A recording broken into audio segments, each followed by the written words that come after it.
Hello मेरे प्यारे से protons army, a very warm welcome to today's session. This is Nikita ma'am, आपकी Niki ma'am, chemistry master teacher here at Vedantu.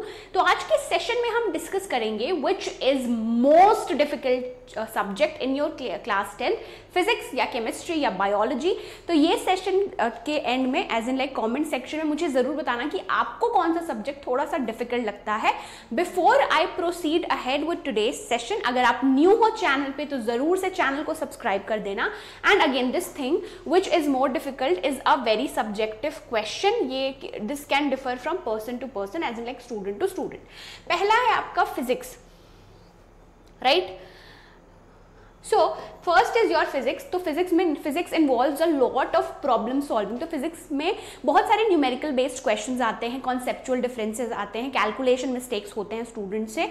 तो हो सकता है कि you might face little difficulty in physics, but if you're watching physics के sessions regularly on this particular channel, so make sure करो कि आप कोई भी सेशन मिस आउट ना करो AKR सर का एंड इन जनरल मेरा या फिर गुन्नू मैम का, ताकि आपको कोई सब्जेक्ट में इतनी डिफिकल्टी आए ना, राइट। कंसेप्चुअल डिफिकल्टी आती है जैसे कि electricity, light, law of motion, इसमें बहुत स्ट्रॉन्ग कंसेप्चुअल अंडरस्टैंडिंग आपकी होनी चाहिए। एंड फिजिक्स है मतलब कि न्यूमेरिकल बेस्ड क्वेश्चन होंगे, कैलकुलेशन मिस्टेक्स के भी चांसेस होते हैं। So students might find it little difficult as compare to other subject. Now again it is subjective, आपको ईजी भी लग सकता है फिजिक्स, किसी का फेवरेट भी हो सकता है, but this is the story कि भाई प्रॉब्लम सॉल्विंग होती है और मैथमेटिकल कॉन्सेप्ट्स होते हैं, ठीक है। नेक्स्ट आता है चैलेंजेस। तो इसमें चैलेंजेस जो स्टूडेंट्स फेस करते हैं अप्लाइंग फॉर्मूलाज भी। भाई अगर आपको फॉर्मूला ही करेक्ट याद नहीं है तो क्वेश्चन कैसे सॉल्व करोगे, कॉन्सेप्ट्स या फिर सॉल्विंग प्रॉब्लम्स। हो सकता है किसी क्वेश्चन को अप्रोच करने में आपको दिक्कत होगी, फिर उसमें फॉर्मूला लगा के some students get confused, right. तो ये बेसिकली चैलेंजेस फेस करते हैं स्टूडेंट फॉर्मूलाज अप्लाई करने में, कॉन्सेप्चुअल अंडरस्टैंडिंग। एंड अगर कोई कॉन्सेप्ट ज़्यादा ट्रिकी हो गया, राइट, तो उनको वहीं पे ही टेंशन होने लगती है कि भाई हम ये कैसे पढ़ेंगे, क्या होगा ये वो। बट इस पर्टिकुलर चैनल पे ना सारे टीचर्स आपको टिप्स, ट्रिक्स और कॉन्सेप्ट्स ईजी तरीके से पढ़ाने की कोशिश करते हैं एंड आई होप वो सब आपके लिए काफ़ी ज़्यादा यूजफुल होगा। सो ये सारे चैलेंजेस अगर आप फेस करते हो तो एक भी सेशन मिस मत करना इस चैनल पे। बायोलॉजी ये एक थ्योरी बेस्ड सब्जेक्ट है, mostly focused on memorization of facts, processes and diagrams.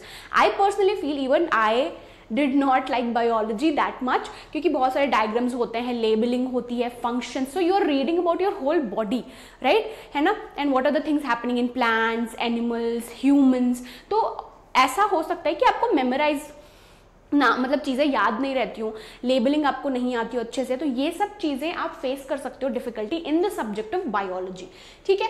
Topics like human body and ecology are largely descriptive but require understanding connections between biological processes, right. So बहुत सारे ऐसे process होते हैं हमारी life में या फिर डायग्राम्स हैं, राइट, जो आपको याद नहीं रहते। So you have to make sure कि आप कंसिस्टेंटली ना उस चीज़ पे काम कर रहे हो, लेबलिंग आप कर रहे हो रेगुलरली, खुद से प्रैक्टिस कर रहे हो और सेशंस देख रहे हो रेगुलरली, ताकि ये सब प्रॉब्लम आप फेस मत ना करो, जैसे कि names of parts, functions, processes, diagrams, या इस पर्टिकुलर प्रोसेस को क्या बोलते हैं, what is the difference between these two terms, ठीक है। नेक्स्ट आता है our very own which is chemistry। तो केमिस्ट्री में I personally feel as a teacher, भाई बच्चे जो सबसे ज़्यादा गलतियाँ करते हैं that is writing down the symbol of element, chemical formula गलत लिखते हैं। अब आपका बेस ही स्ट्रॉन्ग नहीं है तो जब आप एडवांस चीज़ें पढ़ोगे तो वो भी तो गड़बड़ होंगी, right. So it's a blend of theory with topic ranging from chemical reactions and equations to concepts like acids, bases, hydrocarbons. अब जैसे कि केमिस्ट्री में एक्सेप्शंस होते हैं, सो स्टूडेंट्स फाइंड इट थोड़ा सा डिफिकल्ट कि ये तो नॉर्मल ट्रेंड चल रहा था, फिर इस केस में जस्ट ऑपोजिट हो गया, but that is its beauty, right. What is something without any imperfection. तो केमिस्ट्री में सबसे पहले तो मैं यही बोलती हूँ बच्चों को कि ना सिंबल ऑफ एलिमेंट्स आप थॉरो करो, वैलेंसी थॉरो करो, केमिकल फॉर्मूला थॉरो करो, right, and balancing of chemical equation. तो ये फर्स्ट चीज़ें जो आपकी क्लियर आउट हो गई ना, फिर अब जब एडवांस चीज़ें पढ़ोगे, even for carbon and it's compounds also reactions में दिक्कत आती है बच्चों को। It is all about practice and conceptual understanding, और वो चीज़ ना धीरे धीरे करके आपको आ जाएगी। तो अगर बैलेंस करना नहीं आ रहा है, क्वेश्चंस प्रैक्टिस करो, मेरे सेशंस देखो, what ever things I have taught in the sessions.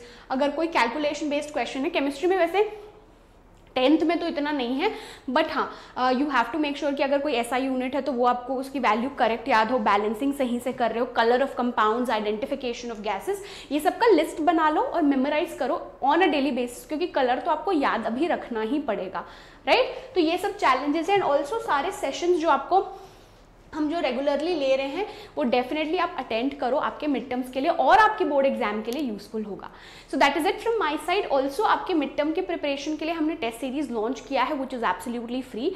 इसका लिंक आपको डिस्क्रिप्शन बॉक्स में मिल जाएगा। एंड न्यू हो चैनल पे तो ज़रूर से सब्सक्राइब करना। ऑल्सो अगर आपका कुछ दिमाग में ये चीज़ है कि which is most difficult according to you, तो इसका आंसर मेरे को कमेंट सेक्शन में देना। So here is just a small gist कि जो मैथ ओरिएंटेड स्टूडेंट्स हैं, physics might be more approachable, अगर मेमोराइजेशन है तो biology might feel easier, chemistry often presents a middle ground कि कुछ बच्चों को ठीक लगती है, कुछ बच्चों को बिल्कुल पसंद नहीं आती, राइट। मैथ्स ओरिएंटेड है तो फिजिक्स थोड़ा आपको अप्रोचेबल लगेगा। So what ever subject you feel is working out for you, मेरे को comment section में ज़रूर बताना। See you very soon with yet another amazing session. Bye bye. Happy learning. Take care.